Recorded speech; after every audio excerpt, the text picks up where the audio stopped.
Right, finally got Daji. I got pretty lucky as well. So first copy right here, let's go. I'm hoping I can get her to at least R2. I don't buy the pack. I don't buy anything in this game. So hopefully I can get lucky and pull her at R2, because R2 I think in PvP is where she kind of becomes pretty crazy. But this video is not going to be about Daji, it's going to be about Jingwei in Fafnir. So I have a new team. My old team was around like 18 turns at best, 20 turns average. Running Jingwei, this team is pretty much 100% of completion, and its minimum is around 10 turns. So I don't have a Mateo, as you all may know. I instead am using Elaine. Elaine can one-shot the boss if you have her Divinate, and if you can luck out with her R2. So her R2 is Night Raid, has a chance of ignoring some defense when attacking the enemies without sleep. The chance increases to 100% when attacking enemies with sleep. So chance of ignoring defense on enemies without sleep is, I think, a 50% chance. So if you can luck out on the S3 and you ignore some of the enemy's defense, then you can still one-shot the boss. I cannot go any lower than 10 turns because I need the units to clear the waves. I also have another team that I'm going to show you real quick. So right here, my Elaine will kill off this guy, and then because Elaine's S3 is considered as an AoE, Jingwei performs a pursuit attack. So if it's any other single target nuker, then Jingwei wouldn't follow up. I'll show you after this. And right here, Louis is just here to clear the waves and also provide the attack buff. And I have Haley right here to provide the Molten Hot debuff, and also to make sure that my Elaine almost one-shots the boss. So right there, my Elaine one-shot the boss because I did manage to land the defense break on Haley, but it doesn't really depend on Haley landing the defense break or not. It's whether my Feng Shun can manage to land the defense break or not. And there we go, we still managed to kill the boss. Right here, I do need a little bit of luck to land some of the ignore defense, and then my Jingwei can finish it off with her assist. And if she doesn't finish it off, my Feng Shun will finish it off. So it's between 10 to 13 turns. If I don't land the defense break, it's going to be around 20 turns, but it's still 100% completion. And there we go, this is 12 turns because once again in the first wave I need to manual to target the left guy. If I don't target the left guy, then Elaine will go to the middle guy, and Jingwei will not pursue or assist and kill off the middle guy. So I'm going to show you one more team. This team is less consistent, but it's very fast. This time around I'm using Lin.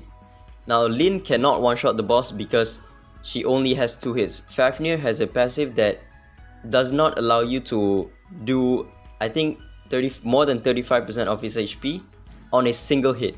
So Lin only has 2 hits on her S3, which means she can only do a maximum of 70% HP on her S3 damage, right? If you have Mateo, Mateo has 3 hits, which means he can do over 100% of Fafnir's HP. This time I'm using Donar to clear the waves, but again this team is not consistent as the previous team I showed you just now. But the wave clearing is going to be way faster, but it's still also not consistent at wave clearing. See, because there's 2 wind espers, my Donar can sometimes does not crit, and it could screw up the entire run. But with this team, if you have a Mateo, then it could possibly be a 5-turn run. But since I don't have a Mateo, I have to use a Lin. Also, my Feng Shun didn't land the defense break. It's also very RNG dependent whether your Feng Shun lands the defense break or not. It's a 20% chance to fail because it's a single hit. Yeah, if you have a Mateo, then Mateo just one-shots the boss.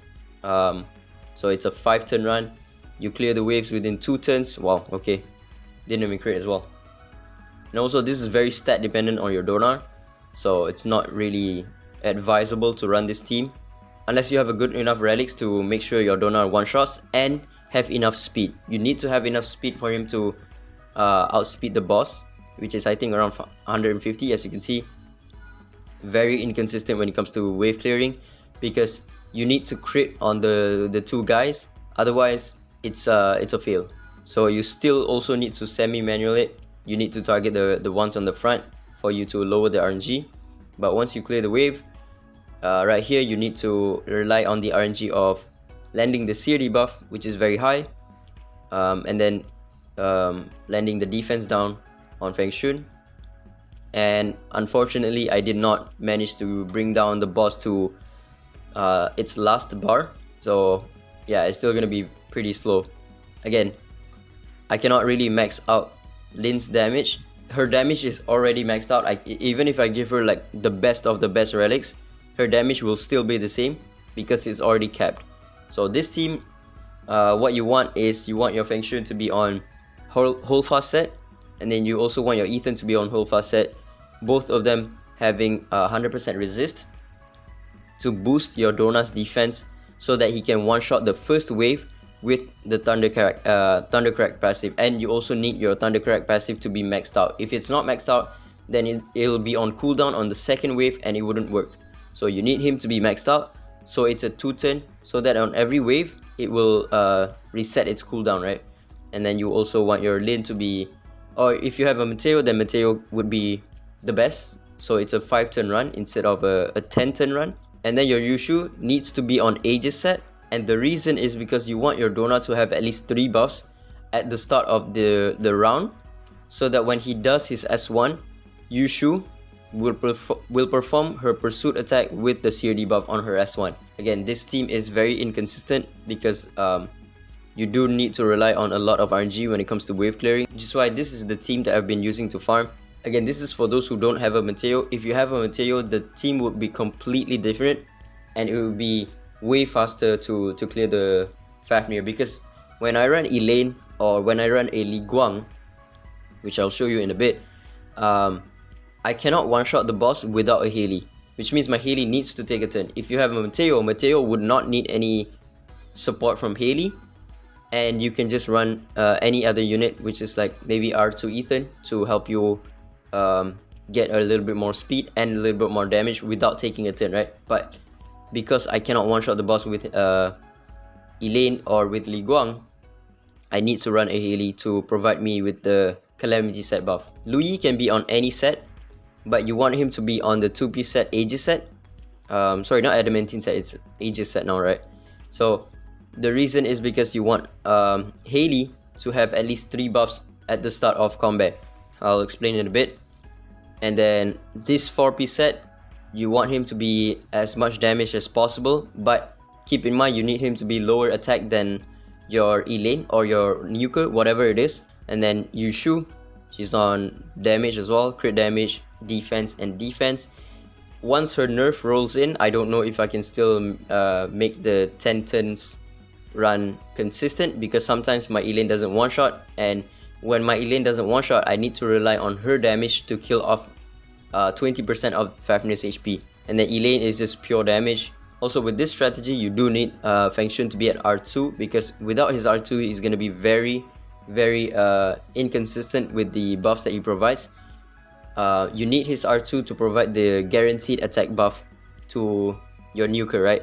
Okay, this time I'm going to be using Guang. Guang does one-shot the boss fairly easily, especially with this setup, because she has 3 hits on her S3, right? Elaine has 5 hits, but she does very low damage. So let me show you Guang. And the reason why I don't use Guang in this team is because of the first wave.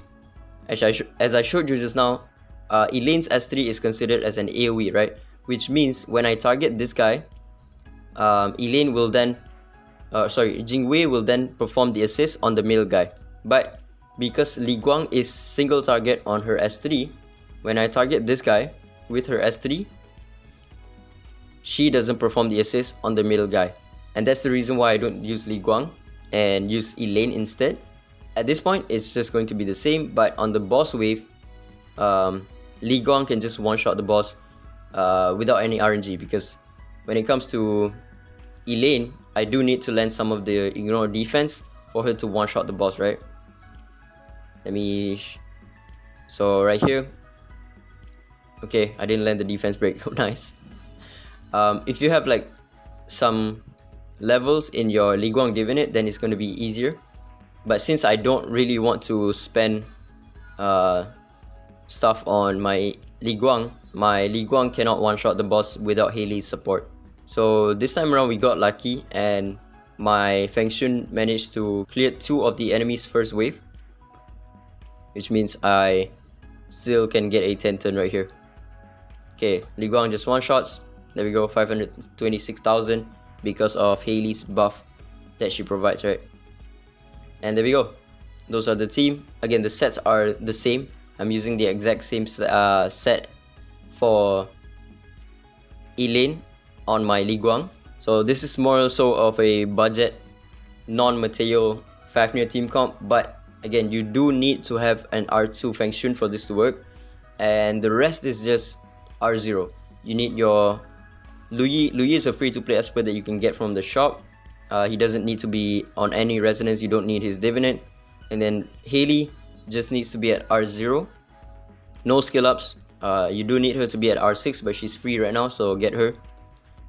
And then Elaine, she does need to be at R2, but R0 can work. But you do need to rely on Yushu's damage a little bit. So maybe make your Yushu a little bit more damage build, because right now I'm using a fiery set. So maybe swap this fiery set with the brawler set to get a little bit more damage. And then lastly, Feng Shun is on crit damage, HP, because you want him to do some damage with his pursuit attack on his S2 on the harmony set as well. You do need his R2 though. And yeah, that's about it. Ciao.